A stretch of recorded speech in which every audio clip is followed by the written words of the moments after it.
Hello, and welcome to the Morning Flow, your water and wastewater industry brief. I'm bringing you the latest from across the nation.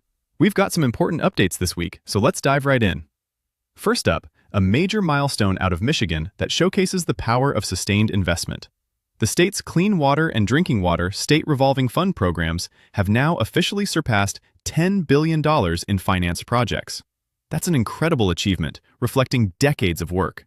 These low-interest loans are the lifeblood for so many communities, funding critical work from wastewater plant upgrades and sewer overflow abatement to lead service line replacements and new water mains. It's a powerful model for sustainable infrastructure financing that keeps giving back as loans are repaid. Next, if you're wrestling with how to fund major capital projects, this one's important. We're heading to Fredericksburg, Virginia, where they're funding a massive $180 million wastewater plant upgrade and a water plant expansion. To pay for it, the city is implementing an 8% rate increase along with a new two-tier consumption structure. The goal is to ensure high-volume users help fund the capacity upgrades they demand.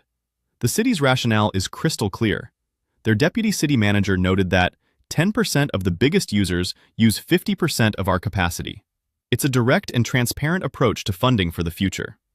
And rounding things out, a story that every utility with an upcoming NPDES permit renewal needs to watch.